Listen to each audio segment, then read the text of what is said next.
Welcome back, everyone. This will be episode 3 of Watch With Us. We're doing Justice League Unlimited, episode 1. We have to start with Justice League Unlimited because the Justice League animated series is not on Netflix. So we're going to be starting with Unlimited. 2 seasons. I'll try to get through most of it. I love this show. I would have loved to been able to start with what do you call it? The Unlimited animated series, or sorry, the Justice League animated series, because I prefer the first 3 seasons opposed to these last 2 seasons. Different show, same universe, same characters, but instead of just the regular 7 Justice League members, it is a whole bunch. I think they 60 or something like that, close to basically every DC hero that has ever existed um, joins the Justice League at some point. We're starting here with Oliver Queen making his introduction, I think.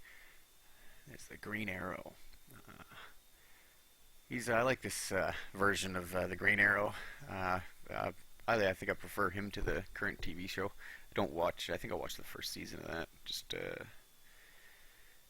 I didn't get quite as into that one. I got through the first season of Flash too, and I much prefer this version of the Flash instead of a young, just starting out Flash. I much prefer most of these characters. I prefer once they're on the Justice League. They're old hats, as you'd say.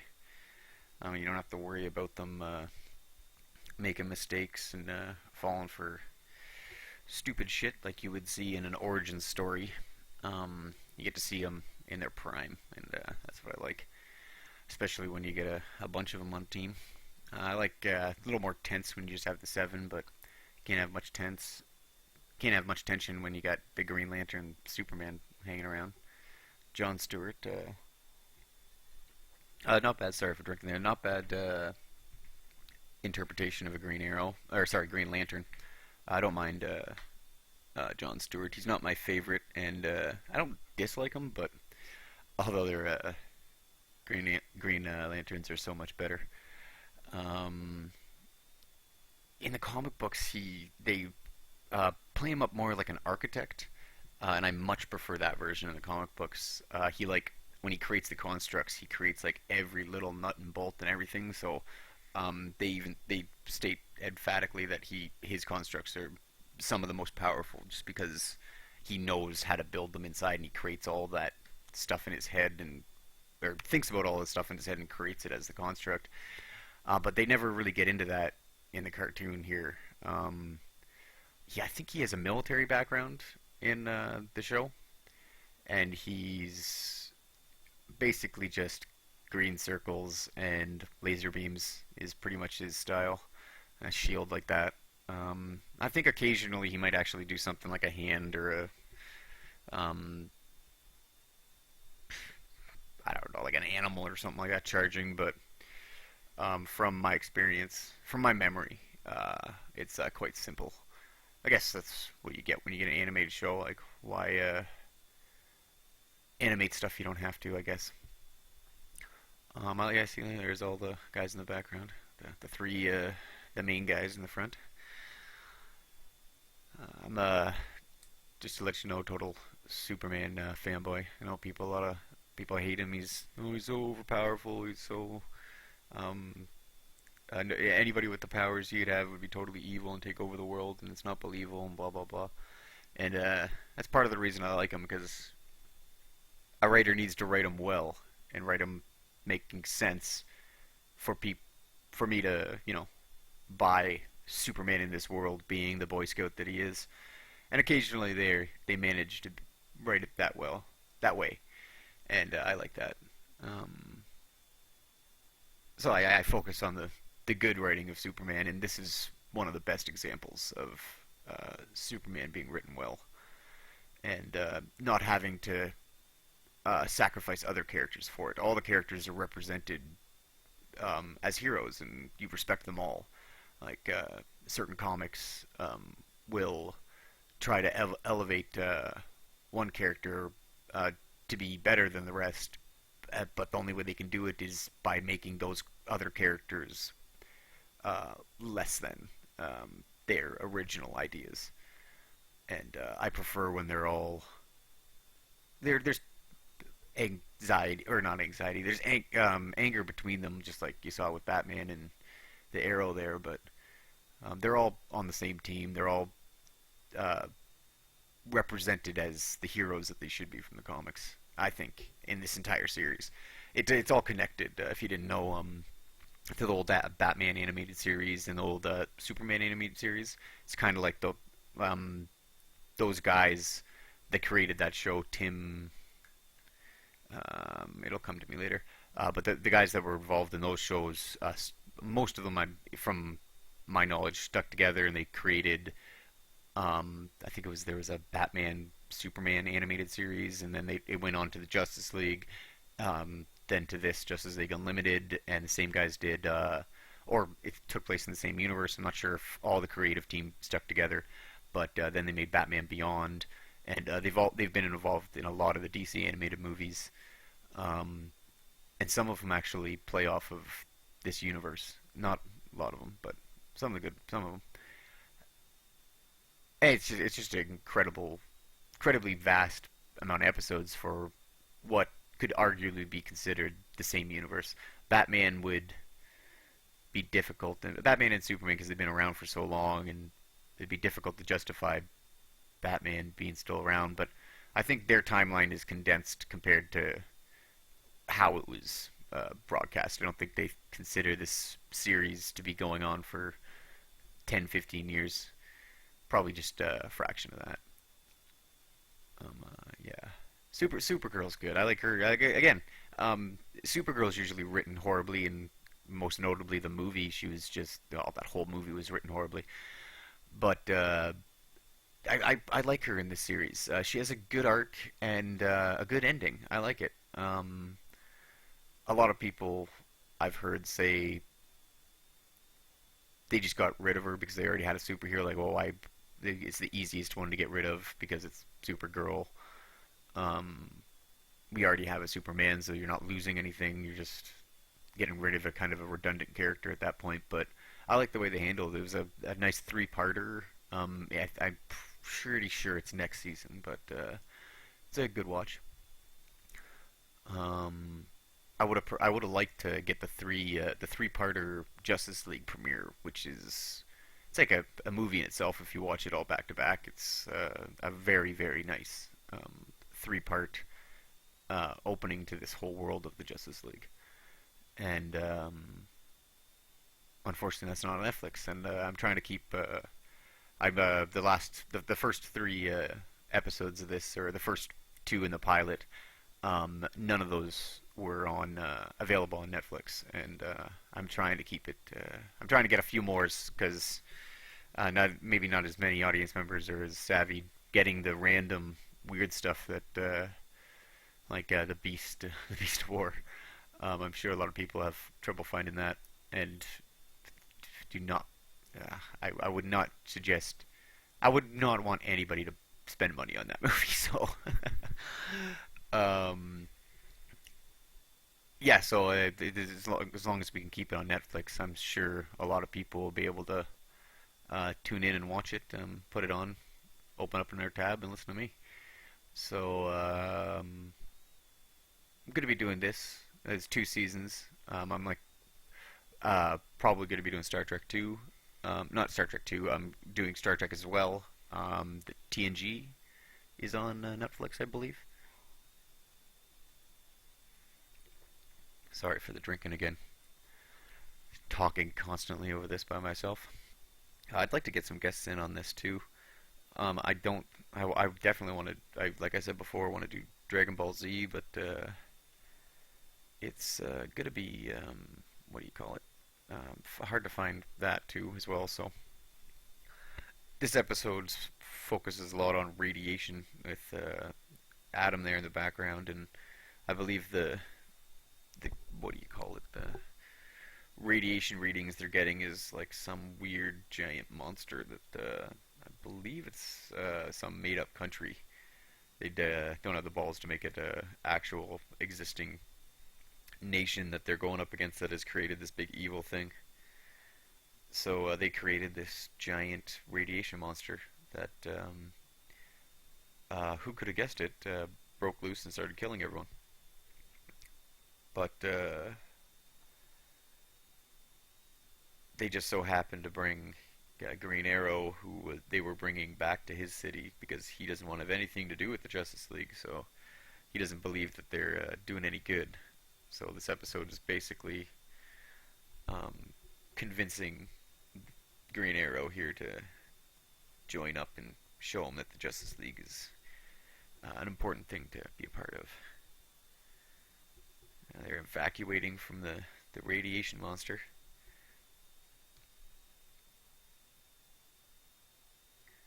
The Green Lantern Green Arrow relationship is pretty cool too.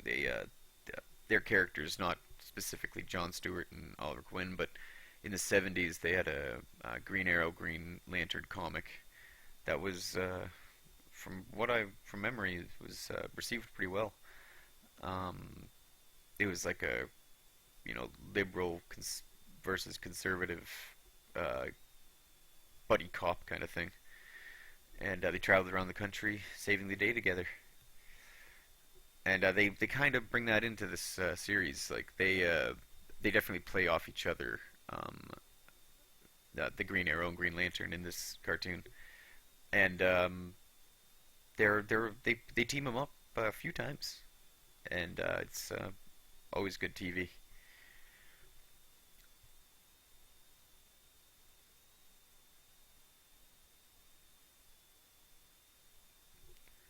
That truck must have been made of C4 or something.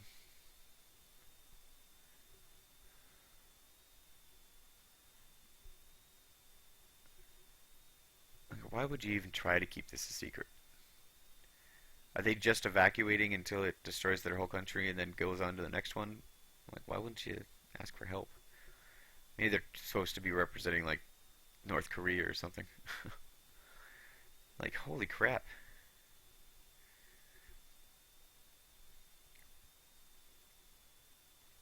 Whoa, that was heavy duty.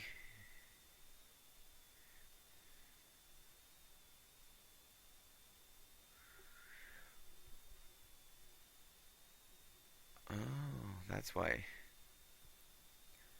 I was wondering why he just blew up that bridge and then dicked off, but he has bigger problems apparently.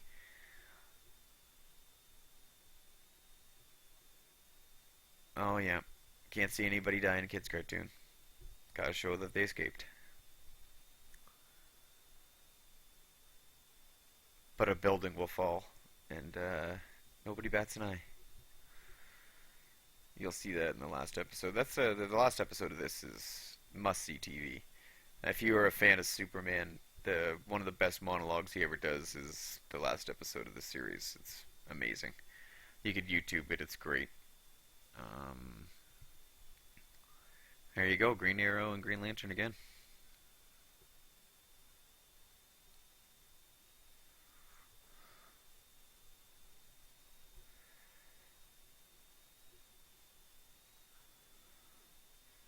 Oh yeah, good idea. Fly by them while you're getting shot at by giant lasers.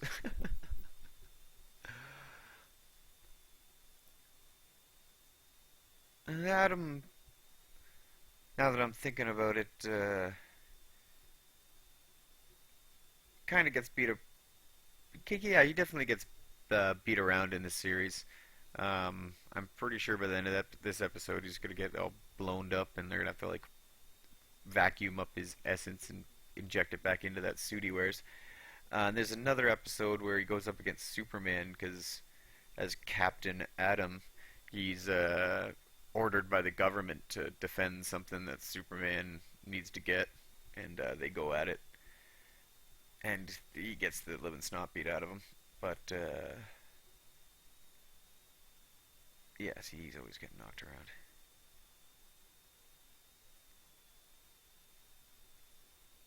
Yeah, if I'm gonna say anybody gets the short end of the stick, it's probably Adam.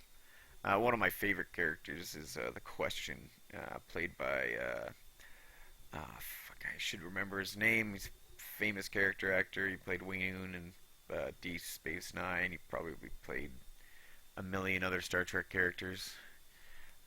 The Andorian from Enterprise. The great voice. Great character. Paranoid. Uh, like detective. No powers. Just believes everything's a conspiracy, and more often than not, turns out to be that way. I wouldn't think that Green Lantern would have too much trouble with radiation, considering they're like, space based. It's probably have to protect against all kinds of different crazy strong radiations. It's never good when you get hit with a radiation beam and you have burns. That's not gonna end well for him. I probably just took 20, 25 years off his life. All kinds of tumors growing in the Green Lantern now. Oh yeah, the teenager just taking over.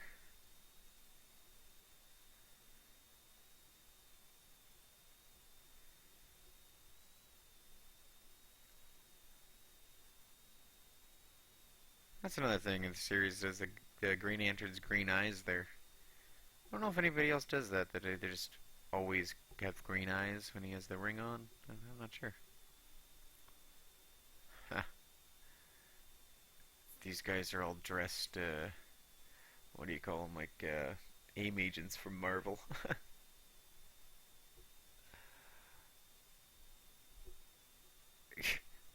1-4. That's good.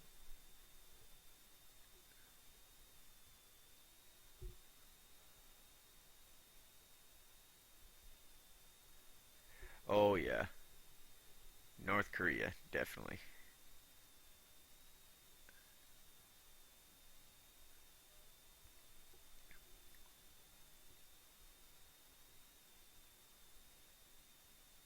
He's made out of atoms. Why wouldn't he make it? Come on. Oh, good plan. Yeah, thank you, Green Arrow.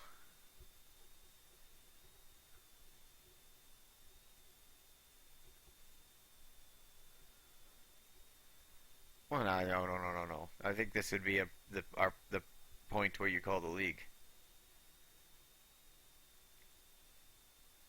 I'm sure somebody could just lift that goddamn thing up and shoot it into space or the sun. Like go to Superman, lift up, throw into sun. Problem solved. Should be step one on every Justice League freaking mission.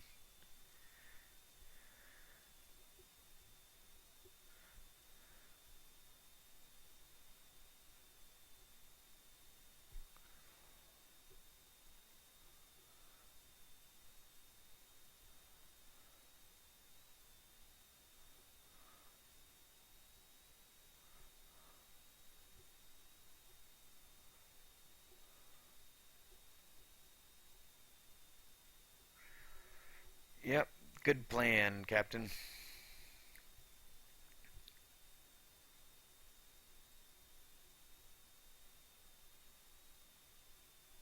I'm actually glad I started with this series because it's much worse. Easier to talk about when stupid shit's going on. All it takes is a little crack in his uniform and he's dead. I guess it's a comic book, nobody dies, but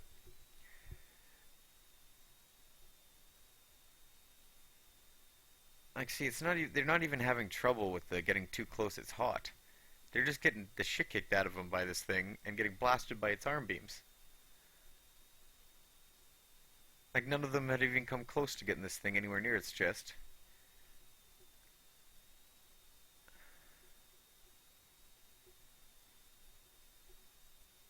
Uh,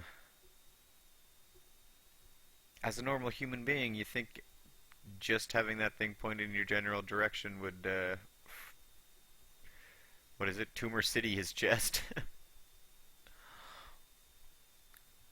No, pretty bad aim for a robot. It's called leading, man. Lead. You lead your target. They didn't program that into the AI of this robot. They did not. It's a good first episode to have. Like what? There's a maybe 30-second speech from Superman and like one line from Batman at the beginning there, and we start off with a main member of the Justice League, but not the triumphant, the three Green Lanterns here, and he gets knocked out halfway through the episode, and we got to deal with these three second stringers. And that's basically the idea of the show is put the spotlight on the other heroes in the DC universe. There's plenty of action. Don't worry with Batman, Superman, and Wonder Woman. Like I said, Superman kicks the living crap out of the Atom.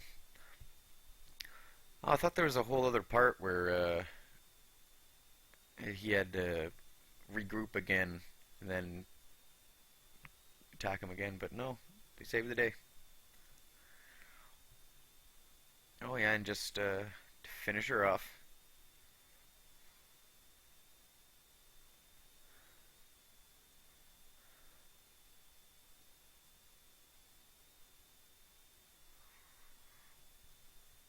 Yeah, that didn't make any sense.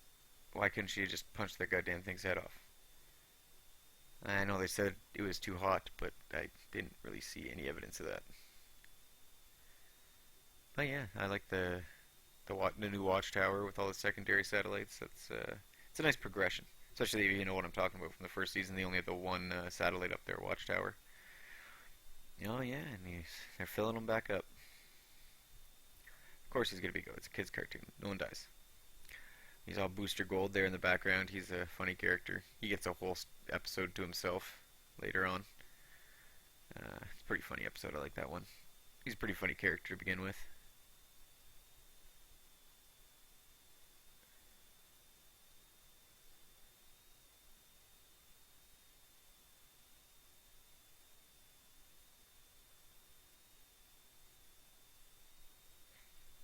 He has some good lines. That's why I shut up there. That's a good speech. He's a good. They spend a lot of time going back and forth training Supergirl here. It's one of the underlying subplots of the series.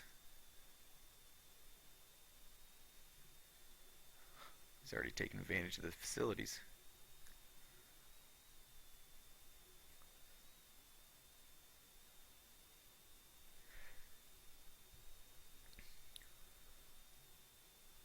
Oh, of course.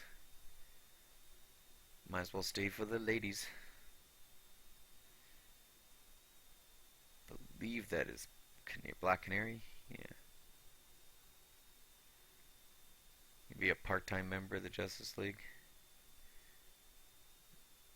If I had the opportunity to just live on a satellite, I don't care what the job is, I'd probably be up there. But yeah, there you go. That's the end of the first episode of Justice League Unlimited. I'm hoping to get through this series a little more. Maybe get the next one going right here. I'm not sure, but stay tuned for more episodes of this, and I'll probably go back to the Last Airbender. I did say I would do that, so thank you everybody, and you guys definitely have a good one.